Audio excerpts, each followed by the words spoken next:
So, udah di penghujung tahun 2020 sekarang dan kita masih kejebak juga dengan suasana pandemi.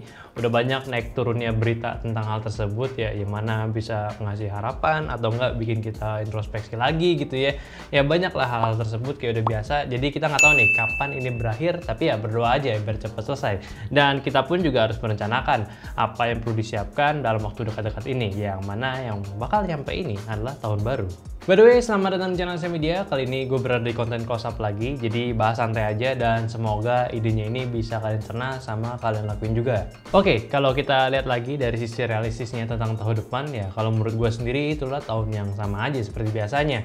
Hanya waktu kita semakin sedikit aja untuk mencapai tujuan kita. Jadi kita ditantang apakah tujuan kita bisa tercapai di tahun ini atau kalian masih mau menundanya sampai tahun depan lagi. Yakin kita nggak tahu nih jawabannya apa, kita cuma bisa merencanakannya aja.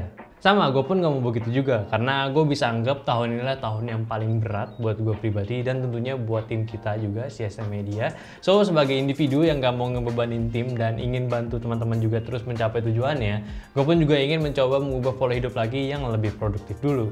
Tapi sebelum itu, kira-kira dari kalian gimana nih pandangannya tentang saat ini? Ada nggak sih hal yang ingin kalian ubah? Kayak targetin di tahun depan tuh bisa apa gitu? Contohnya kayak memotret lebih banyak lagi, atau bahkan ingin mencoba teknik video yang lebih unik lagi. Ya coba aja share gitu ya. Mungkin bisa jadi nih di video ini bisa jadi catatan penting kalian juga kalau misalkan di tahun depan nanti ya udah kesampaian juga nih dengan target kalian. Dan untuk gue sendiri, gue juga udah punya beberapa pencapaian yang ingin gue raih untuk nantinya. Contohnya kayak gue udah pengen belajar, nggak usah belajar lah, tahun depan tuh harus bisa modeling 3D, ya 3D modeling. Terus juga gue pengen kayak mulai kayak second job gue gitu ya, mencari penghasilan tambahan juga gitu kayak biar lebih enak. Cuma simpelnya sekarang gue juga udah mulai agar biar bisa mencapainya itu lebih baik lagi. Untuk hal yang pertama, yang simpelnya itu tiap gue akan memulai baru, biasanya tuh gue mengubah apa yang gue biasa tempati sebagai tempat kerja gue. Contohnya di sini tuh gue mengubah setup gue. Yes, jadi kalian juga sudah banyak tahu kalau misalkan setup gue itu baru-baru ini aja pindah ke background sini gitu, yang tadinya di kayu di belakang sana. Jadi udah berubah lagi sekarang. Gue melakukan hal ini agar bisa mendapatkan feeling yang lebih segar lagi dan juga biar nggak bosan aja gitu. Jadi memiliki visual yang baru bisa memberikan ide yang baru juga. Tentunya nggak perlu kita beli-beli barang baru, pakai aja barang-barang yang kalian punya, tuker dari yang sebelumnya nggak kepake, sekarang dipakai. Ya kalau bisa hemat ya kenapa enggak? Di sini gue juga udah mulai pakai lampu LED dengan bentukan yang klasik gitu ya. Dulu ini sering dipakai, cuma sempat di gudang aja tuh barang. Dan ketika gue pakai lagi, gue ngerasa lebih santai aja gunainnya. Dan dulu tuh kita beli di barang ini di S Hardware kalau nggak salah, harganya tuh nggak mahal, cuma gue lupa tepatnya berapa. Dan stand ini pun juga kita pakai dari IKEA punya, lupa juga harganya berapa, karena itu udah lama banget. Dan tampaknya cocok lah kalau misalkan kita kombinasin kedua barang tersebut. Meja sekarang di posisi sudut karena gue ngerasa untuk keperluan B-roll di ruangan kecil akan lebih ideal kalau setup mejanya di pojok bukan di tengah ruangan. Jadi untuk posisi kamera pun akan lebih mudah, ya gue tau lah plus minusnya, cuma untuk yang kali ini adalah posisi yang cocok buat gue. Sedikit hal yang nggak sempat gue lakukan sebelumnya adalah menyediakan tempat gue buat istirahat. Ya kelihatannya malah kayak mundur ya, cuma gue rasa ini cukup penting. Soalnya tuh gue suka melewatkan waktu gue untuk beristirahat dan jarang juga gue taking a nap gitu. Yang ada malah gue suka ngantuk kalau udah mulai sore.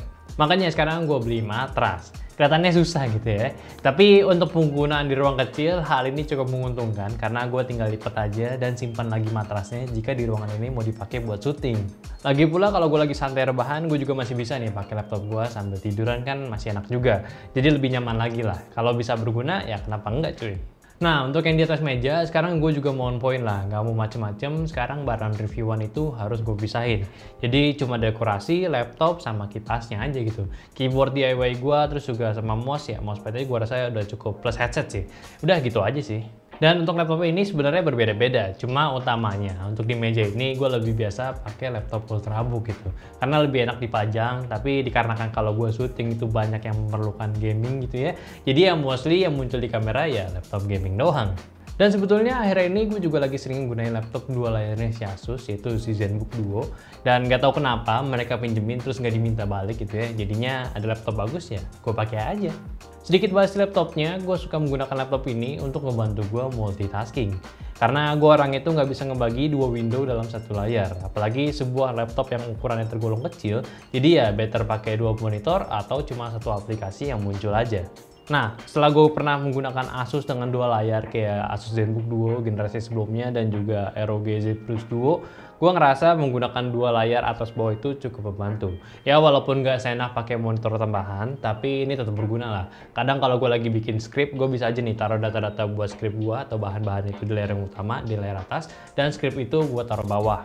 Dan akhirnya ini pun juga cukup menarik nih penggunaan si Asus ZenBook 2 UX481 ini, karena gue bisa menggunakan si dua layarnya ini buat nambah penghasilan gue, karena gue belajar untuk trading gitu ya. Jadi atasnya buat layar grafiknya dan bawahnya itu gimana cara gue manage uang gue, dan bisa juga gue pakai buat 3D modeling, belajar 3D modeling lah lebih tepatnya.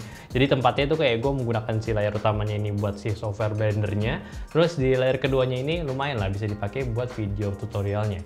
Mungkin kalian juga bertanya nih, apakah dengan monitor ini bisa kuat buat desain model 3D? Ya enggak, kalau konteksnya kalian karena profesional. Cuma kalau sekedar testing dasarnya aja mah bisa cuy. Dan gak cuma itu aja, gue udah bisa ngedit pakai laptop ini buat ngedit foto, ngedit video, testing efek-efek di Premiere pun ya bisa lah, asalkan menyesuaikan dengan laptopnya ini. Tetap kalau pekerjaan berat ya di mesin yang lain kan masih bisa. Lagi pula si Asus ZenBook ini pun juga sudah menggunakan spesifikasi hardware yang pas juga buat multitasking, yang performanya itu udah cukup oke lah. Yang mana CPU-nya ini udah pakai Intel i7 generasi 10, terus GPU dedicatednya udah pakai Nvidia MX 250, jadi udah masih oke lah daripada kita memanfaatkan hanya sekedar IGP bawaannya aja. Dan layarnya sendiri ini yang menjadi andalan di seri Duo kali ini. Selain dari layar 14 inci IPS sebagai display utamanya, namun terdapat layar touchscreen berukuran 12 inci sebagai second display si laptopnya ini. Terlihat seperti gimmick memang, namun kalau ditanya fungsinya ya sudah cukup optimal lah dengan keseluruhan penggunaan di laptop ini. Kita bisa langsung switch aplikasi dari dua layar, bisa juga drag and drop jadinya lebih cepat untuk pemindahannya. Ya semakin kita pakai banyak hal juga yang bisa kita explore. Gue cukup senang ini bisa membantu gue dalam hal multitasking jadi lebih baik lagi. By the way, untuk laptop ini bukan keluaran baru juga, cukup lama lah, di awal tahun kalau nggak salah ya. Jadi kalau kalian mau cari review yang lebih lengkap lagi, gue rasa udah banyak banget yang ngebahas. Dan ini kita kebetulan aja deh, dipinjemin sama si Asusnya langsung. Udah sih, gitu aja bahas laptopnya. Intinya dari pembahasan gua kali ini adalah kita harus tetap menyiapkan rencana kita untuk kita jalanin di waktu yang akan datang. Ya kalau misalkan kalian ngerasa bosen ya wajar aja, tetapi akan jadi buruk ketika kalian terjebak dalam hal tersebut. Dan walaupun kalian cuma memberikan sedikit perubahan pada kehidupan kalian, katakan kayak gua ini gitu ya, gue cuma mengubah bentuk ruangan setupnya sama ngasih matras gitu ya. Namun kalau bisa memberikan feel produktif yang lebih, ya kenapa enggak? Ya kayak teori 80-20 aja. Jadi kalian memberikan effort cuma 20%, namun memberikan dampak hasilnya itu tinggal 80% perubahan untuk produktivitas kalian. So mungkin itu aja pembahasan gue kali ini, semoga masuk ke otak kalian gitu ya. Maksud gue bisa dicerna di otak kalian dan juga memberikan inspirasi juga buat nantinya. Dan gue juga minta dong gimana sih rencana-rencana kalian yang tadi gue minta gitu di awal. Kalian share juga di bawah gimana sih rencana kalian untuk tahun depan, apa yang kalian mau siapkan, apa yang kalian targetin juga gitu. Coba aja komen di bawah, nanti kita obrolin gitu, mungkin ada yang nyambung gitu, kita obrolin bareng. Mungkin ada yang trading juga, yuk barengan yuk. Udah gitu aja, like videonya kalau kalian suka, subscribe terus di SM Media, dan juga follow Instagram SM Media di @smmedia, dan jangan lupa subscribe ke second channel SM Media di second channel apa sih namanya, Extracurricular. Dan jangan lupa untuk join membership kita karena tahun depan kita banyak hal yang menarik lagi untuk kalian yang sudah member gitu ya. Jadi stay tune dan juga join ke channel SM Media. Oke, udah gitu aja, di sini ada gue Ali sebagai hostnya dan kameramen ada Siska Vito. Jadi sampai jumpa di video review lainnya. Bye bye.